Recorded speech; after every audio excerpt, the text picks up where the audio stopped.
பொள்ளாச்சி சம்பவம் பெரும் பரபரப்பை ஏற்படுத்தியுள்ள நிலையில் தற்போது பூந்தமல்லியில் வார்டன் ஒருவர் மாணவிகளை தவறான பாதைக்கு அழைத்து செல்ல முற்பட்டது பெரும் அதிர்ச்சியையும் பரபரப்பையும் ஏற்படுத்தியுள்ளது.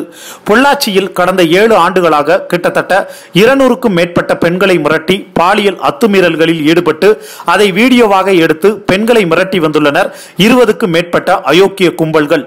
இந்த வழக்கில் வசந்தகுமார், செந்தில், சதீஷ், திருநாவுக்கரசர் ஆகியோர் கைது செய்யப்பட்டு குண்டா சட்டம் அவர்கள் மீது பாய்ந்துள்ளது என்பதும் குறிப்பிடத்தக்கது.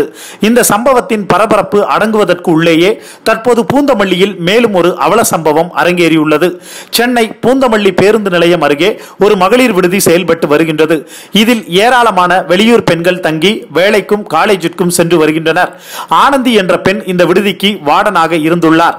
கேடுகட்ட ஆனந்தி அங்கு தங்கியிருக்கும் பெண்களிடம் நைசாக பேசி எனக்கு பல பணக்கார ஆண்களுடன் தொடர்பு இருக்கின்றது, அவர்களை அறிமுகம் செய்கிறேன் என கூறி அவர்களை பப்புகளுக்கும் பார்களுக்கும் அழைத்து சென்று அவர்களை குடிக்க வைத்து பணக்கார ஆண்களுக்கு விருந்தாக்கியுள்ளார். இதை வாடிக்கையாகவும் அவர் வைத்துள்ளார். இதில் கொடுமை என்னவென்றால் கும்பல் ஒன்று நேராக விடுதிக்கே வந்து பெண்களை தேர்வு செய்துவிட்டு செல்வார்களாம்.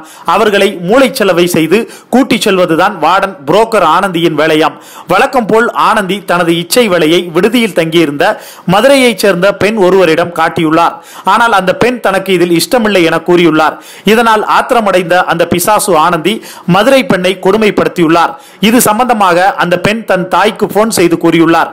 பதறிப்போன அவரது தாயார் பூந்தமல்லிக்கு வந்து புரோக்கர் வேலை செய்த ஆனந்தியை பொளந்து கட்டி காவல் நிலையத்தில் புகார் அளித்துள்ளார். இது சம்பந்தமாக போலீஸ் விசாரணை நடத்தி வருகின்றார் என்பதும் குறிப்பிடத்தக்கது.